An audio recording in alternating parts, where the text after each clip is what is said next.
Há séculos, as instituições que dominam o mercado financeiro global criaram uma estrutura cuidadosamente projetada capaz de extrair o máximo de valor possível do sistema financeiro.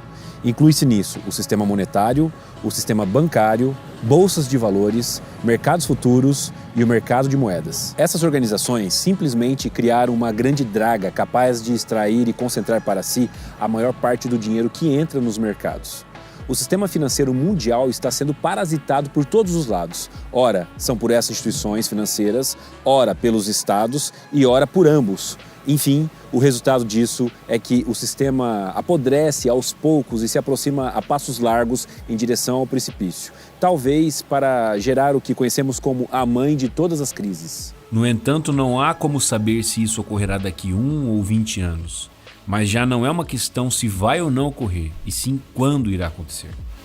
Completamente alheios a tudo isso, as pessoas seguem suas vidas sem considerarem o preço da ignorância.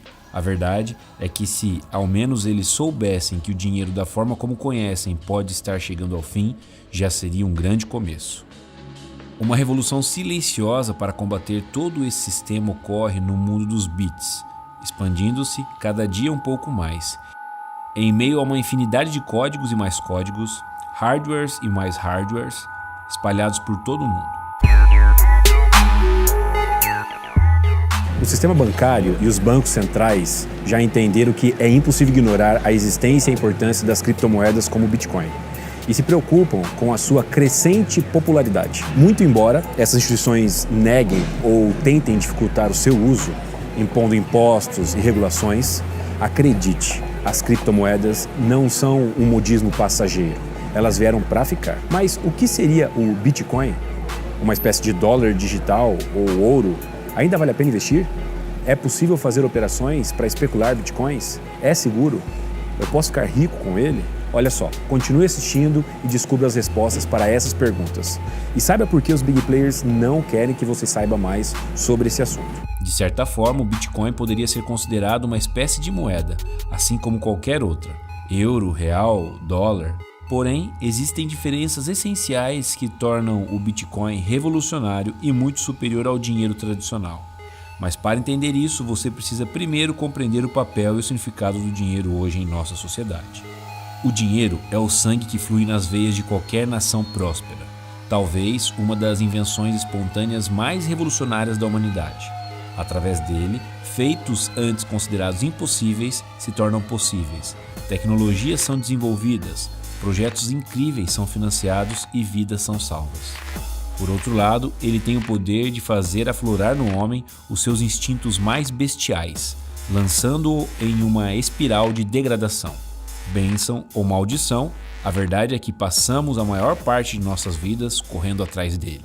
Até porque uma coisa é certa, independente de onde você esteja agora, seja em um grande edifício comercial no centro de Nova York ou em um bairro pobre da periferia de São Paulo, se você faz parte da espécie humana, a algum momento do dia você vai precisar de algo para comer, beber, além de encontrar um local seguro para descansar. Muito provavelmente você pagará por esses serviços e bens com o dinheiro. Comida, eletrodomésticos, títulos públicos, drogas, saúde, educação, sexo, tudo isso está à venda. Por isso, seja lá o que te impulsiona a conseguir mais dinheiro, tome cuidado, pois o dinheiro é um excelente servo, mas um terrível senhor. Acontece que, mesmo após milênios do seu surgimento, o dinheiro, em sua essência primordial, continua sendo um grande mistério para a maioria das pessoas que utilizam, o que é, no mínimo, curioso, pois, ao mesmo tempo que as pessoas o desejam, com todas as suas forças, despendendo anos de suas curtas vidas para conquistá-lo, desconhecem completamente os meios mais eficientes para obtê-lo. Em 1998, Bernard von Nothaus decidiu bater de frente com o governo mais poderoso do mundo, contrariando a própria Constituição de seu país, os Estados Unidos, que proíbe terminantemente a qualquer cidadão imprimir ou cunhar moedas que possam diminuir a confiança e, ao mesmo tempo, concorrer com o dólar. Bernard criou uma moeda que denominou como Liber Dollars e a disponibilizou em prata, cobre, platina e ouro, além de papel com recibo de depósito digital.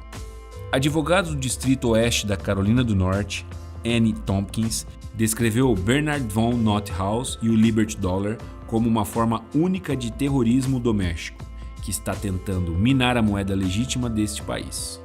Bernard foi preso por fraude, conspiração e falsificação. Em 2 de dezembro de 2014, ele foi condenado a 6 meses de prisão domiciliar, com 3 anos de liberdade condicional. Segundo ele próprio, na época foi contactado por um amigo em comum que lhe disse que a história de sua atitude audaciosa de criar uma moeda contrariando o governo havia chegado aos ouvidos de um hacker de codinome Satoshi Nakamoto, que lhe enviou uma mensagem dizendo que ele o havia inspirado a criar algo revolucionário, uma moeda digital, o lendário Bitcoin.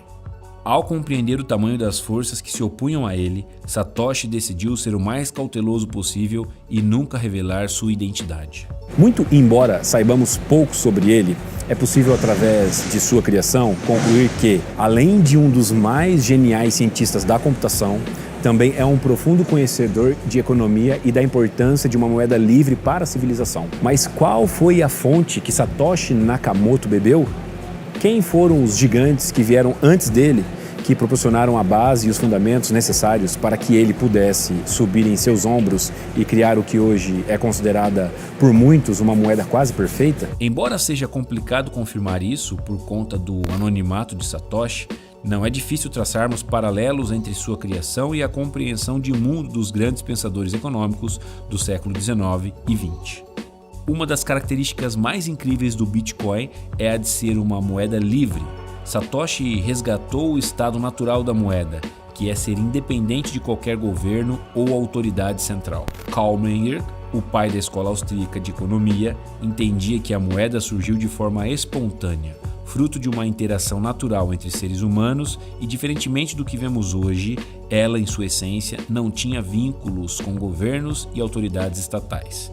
Menger também explica que a origem do dinheiro se iniciou com mercadorias que tinham como características diferentes graus de vendabilidade ou liquidez. Quando nós, seres humanos, éramos nômades e vivíamos em pequenos grupos, as trocas eram facilmente realizadas.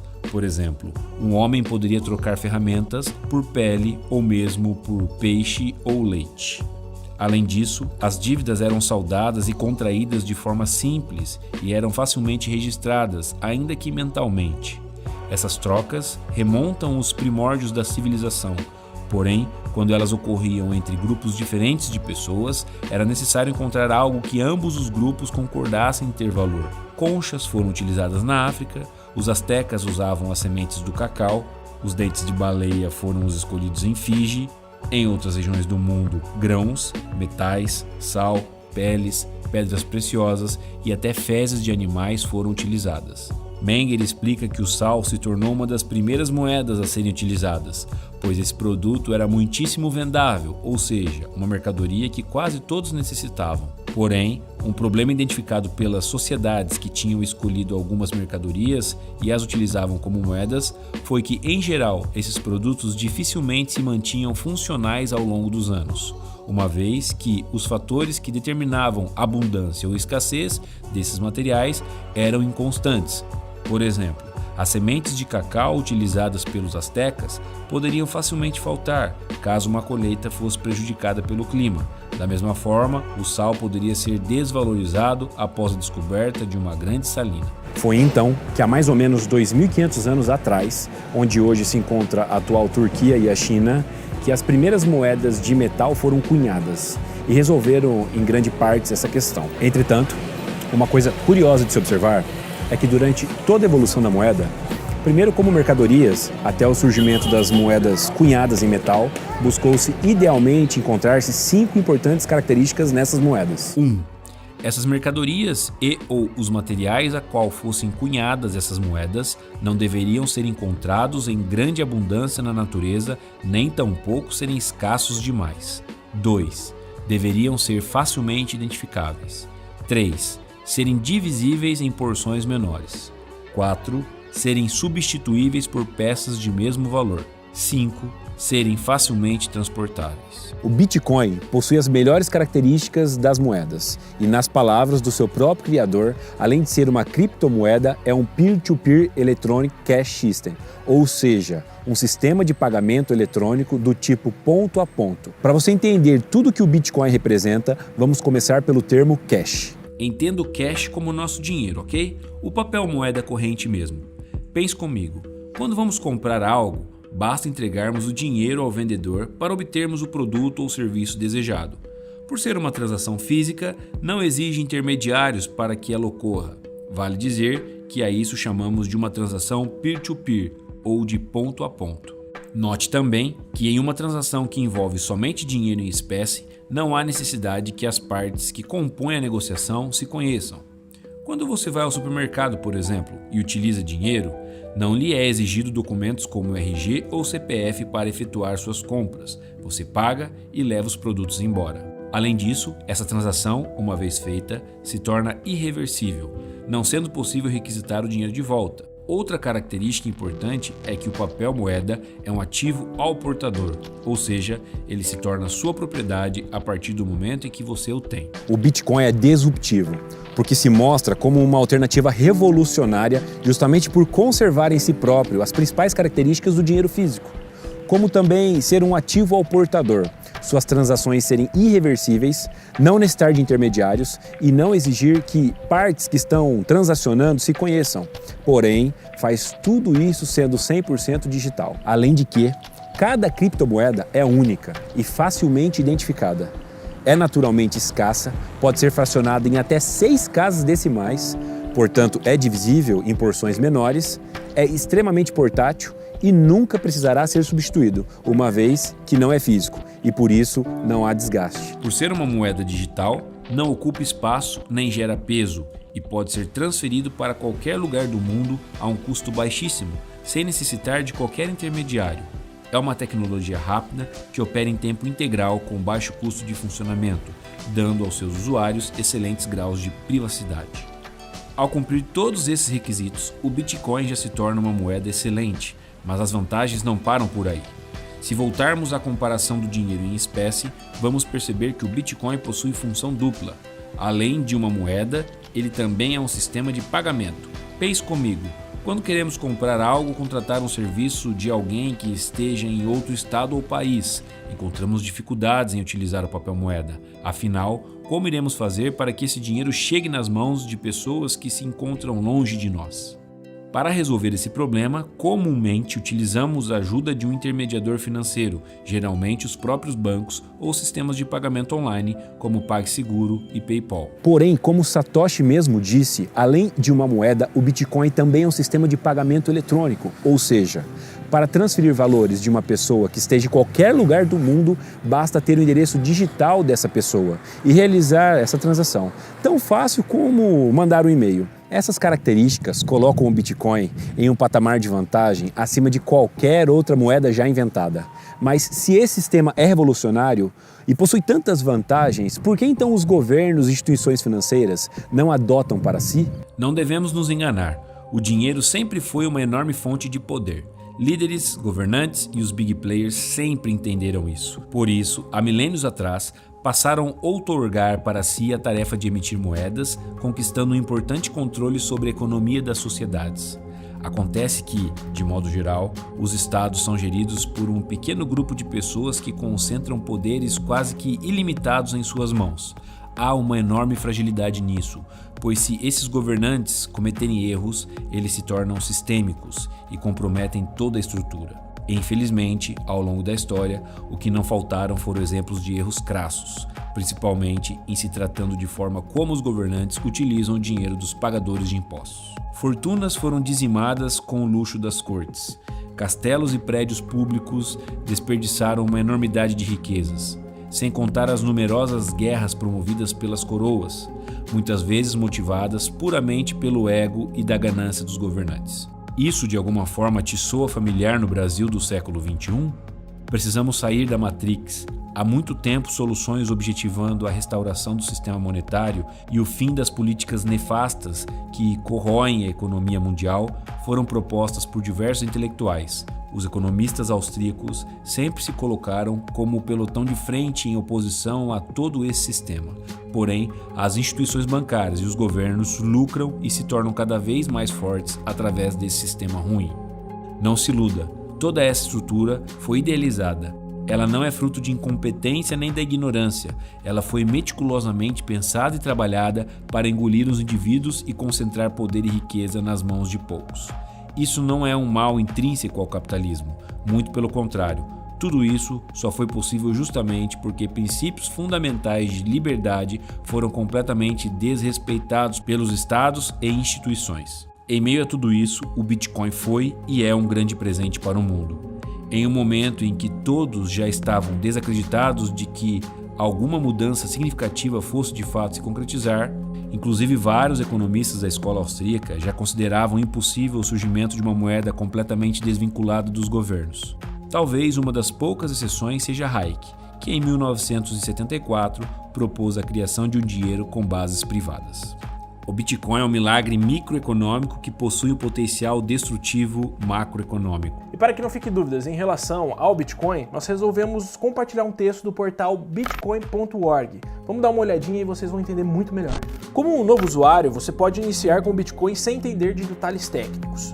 Depois que instalar uma carteira de Bitcoin em seu computador ou telefone celular, ela vai gerar o seu primeiro endereço de Bitcoin e você pode criar mais endereços sempre que você precisar. Você pode mostrar seu endereço para seus amigos para receber pagamentos ou vice-versa. Na verdade, é bem parecido com o funcionamento de um e-mail.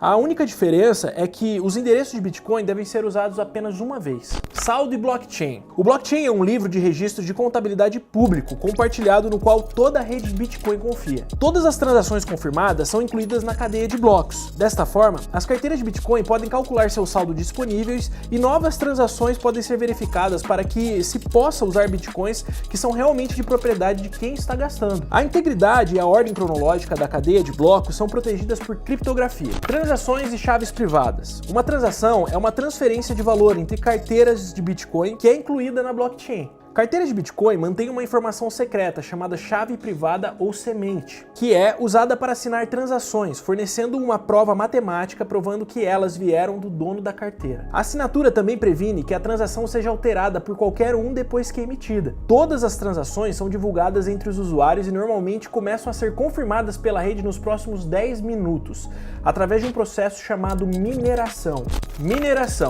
A mineração é um sistema de consenso distribuído que serve para confirmar as transações e incluí-las na blockchain. Isso impõe uma ordem cronológica no blockchain, protege a neutralidade da rede e permite que computadores diferentes concordem sobre o estado do sistema. Para serem confirmadas, as transações devem ser incluídas em blocos e verificadas pela rede através de regras de criptografia. Essas regras previnem que blocos antigos sejam modificados, o que provocaria a invalidação dos blocos posteriores. A mineração também cria um jogo equivalente à loteria, que previne qualquer indivíduo de facilmente adicionar novos blocos consecutivamente no blockchain. Isso evita que pessoas possam decidir o que incluir no blockchain ou mudar partes do blockchain, e assim conseguir reverter suas próprias transações, por exemplo. Agora minha pergunta é, até onde você quer descobrir mais sobre o Bitcoin? Na descrição do vídeo, se você quiser se aprofundar, você encontra o white paper do próprio Satoshi Nakamoto descrevendo como o sistema todo funciona. Além disso, nós temos ali a linguagem do sistema para programadores e também o link para o wiki dos Bitcoins. Então fica de acordo com a sua curiosidade. Quer saber mais? Manda brasa e estuda lá. Mas quem são os players que se opõem tão veemente contra a tecnologia das criptomoedas? Simples, são os mesmos que dominam o sistema financeiro mundial e têm em suas mãos o mercado imobiliário, ações, futuros, opções e por aí vai. E não tenha dúvidas, o recente boom das criptomoedas certamente chamou a atenção desses caras. E embora tentar dominar as criptos seja um desafio particularmente difícil para eles, duvido muito que eles já tenham desistido e consideram isso como algo impossível. Muito pelo contrário. Ao observar os gráficos de cotação das criptomoedas, a cada dia fica mais nítido a atuação dos big players nesses mercados. São movimentos inteligentemente articulados, muito parecidos com os movimentos que vemos em mercados convencionais como índice e ações. Embora sejam invisíveis para a grande maioria dos traders, para quem sabe onde olhar, é fácil identificar a lógica operacional por trás deles. Segue um exemplo. Fala traders, tudo bem? Antes de mais nada, qual que é a minha opinião sobre o Bitcoin? Esse aí é o Sato, o trader mais lucrativo que eu conheço. O dinheiro que ele tira do mercado tem base em uma ideia simples. O Sato entendeu como os big players criam e se aproveitam das oscilações dentro do mercado. Enquanto a grande maioria dos traders do mercado de criptomoedas se valem da análise gráfica tradicional, o Sato utiliza algo muito mais profundo, focado na causa e não no efeito dos movimentos. Quer saber como ele faz isso? Nada melhor que ouvir dele mesmo. Eu quero que vocês entendam que o Bitcoin nada mais é que um instrumento financeiro como qualquer outro ativo. Ou seja, eu posso operar ouro, posso operar prata, posso operar criptomoedas, que está na moda aí, devido a essa polêmica, se vai regularizar ou não o Bitcoin, né, como moeda pelo mundo. Temos também outros ativos financeiros, como índice, dólar, temos commodities agrícolas, ou seja, temos milhares de instrumentos financeiros espalhados aí pelas bolsas mundiais. Eu quero que você entenda que o Bitcoin é isso, é um ativo, um instrumento financeiro onde você pode operar, entrar lá e tirar dinheiro do mercado. Só que as pessoas não estão interessadas no mais importante, que é entender o jogo por detrás do jogo. Antes de você operar Bitcoin ou qualquer desses instrumentos financeiros espalhados pelo mundo, o mais importante é que você entenda o posicionamento do dinheiro esperto, como que esses big players fazem dinheiro nesses ativos. O grande problema que eu vejo aí nos canais do YouTube que falam sobre Bitcoin é que eles ensinam análise técnica tradicional. E como já vimos, a minha opinião é muito clara, isso não funciona. Além disso, da análise técnica tradicional, eles ficam focando se o Bitcoin vai ser o investimento da década. Isso pouco importa para mim, pouco importa para nosso exército de alunos do Raio-X Preditivo. O que nós queremos de verdade é entrar no Bitcoin ou qualquer outro instrumento financeiro e tirar dinheiro desse mercado, beleza? Vamos para o gráfico agora, que eu vou mostrar alguns exemplos do gráfico do Bitcoin, alguns eventos climáticos, alguns eventos onde os big players entraram na moeda. Bora ver. Bom, pessoal, estamos aqui com o gráfico de 4 horas do Bitcoin pelo real brasileiro. Observem que recentemente, nos meses de abril, maio, junho e julho, nós tivemos uma grande alta aí na moeda Bitcoin. Observem aqui o tamanho da alta que tivemos. E aqui no topo tem algo bastante interessante, algo que a gente vem falando há 2 anos para vocês. Nesse patamar de preço aqui, ó, observem o tamanho do volume financeiro, ou seja, o dinheiro trocou de mão aqui. Tivemos nesse posicionamento aqui uma grande atividade profissional. E Sato, o que significa essa atividade profissional? É a famosa transferência de posições dos possuidores fracos para os possuidores fortes. O que isso significa? Durante toda essa alta aqui, o mercado não encontra oferta, não encontra um grande volume financeiro.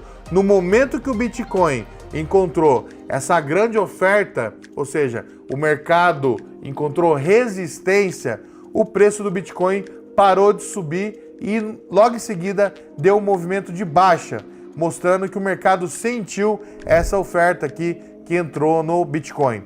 Logo em seguida, repare aqui, logo após esse grande volume, o mercado fez a primeira pernada de baixa e logo em seguida ele fez um zigue-zague, uma onda corretiva. Olha só o zigue-zague aqui no Bitcoin, fazendo um teste de demanda. Então aqui nós temos o nosso famoso teste de demanda numa onda corretiva. Onda corretiva. Nossa famosa ABC, onda corretiva ABC. Depois de uma onda corretiva ABC, sabemos que vem o quê? Uma onda de impulsão. E foi isso que o mercado fez. Veio aqui, logo em seguida, uma onda de impulso, configurando uma onda corretiva maior, um ABC maior, beleza? E olha só que coisa interessante novamente, galera. Aqui no fundo dessa onda, possivelmente uma onda ABC, no final aqui da onda C, olha só, o volume financeiro volta para o mercado de forma passiva, ou seja, o mercado está caindo, todo mundo está vendendo porque perdeu o fundo anterior. Aqui, olha só, Vou traçar aqui o fundo anterior para vocês. Aqui nós temos o fundo anterior, o mercado está perdendo o fundo anterior. Nesse momento aqui, aciona o stop da galera e tem muitos players profissionais aproveitando esse stop e absorvendo. Então vejam que nesse gráfico aqui do Bitcoin fica muito claro a mesma atuação profissional que nós mostramos aí no gráfico do mini índice, do mini dólar e diversas ações da Bolsa Brasileira. Então, o raio-x preditivo funciona em todos os mercados, inclusive aí no Bitcoin, beleza? Recentemente, eu li um dado muito interessante. Segundo alguns estudos, pelo menos 1/4 das mentes mais brilhantes do mundo se voltam para o mercado financeiro. Eu acredito que isso ocorra porque esses caras entenderam que todo o sistema financeiro não passa de um grande jogo de cartas marcadas. Esses jovens brilhantes sabem que se conseguirem se destacar, talvez sejam admitidos na mesa dos gigantes, ainda que no início sejam apenas subalternos. Entrar para o mundo financeiro é entrar em uma briga de facas, onde muitas vezes a única regra é que não há regras. Ex-diretor do Goldman Sachs é multado em 13,4 milhões por operações de inside trading. Goldman Sachs é indiciado por fraude pela SEC. HSBC dos terroristas. O Irã e cartéis mexicanos, American Express é multado em 65 milhões por lavagem de dinheiro. Quando alguns indivíduos conquistam controle sobre um determinado sistema, pode ter certeza, eles vão tirar proveito disso. E se qualquer coisa aparecer para ameaçar essa hegemonia de poder, será combatida com todas as forças. No passado, Jamie Dimon, CEO do banco JP Morgan, afirmou que o Bitcoin é uma fraude e que é mesmo pior que a dos bulbos de tulipas, se referindo à bolha das tulipas que ocorreu na Holanda do século XVII. Apesar dessas declarações, ironicamente, o JP Morgan lançou recentemente sua própria criptomoeda, denominada JPM Coin. O Bitcoin é uma moeda completamente livre de influências diretas governamentais e ou institucionais, e é isso o que mais incomoda os big players. Há séculos, essas instituições dominam o mercado financeiro, se aproveitando dos momentos de euforia e até das bolhas e crises.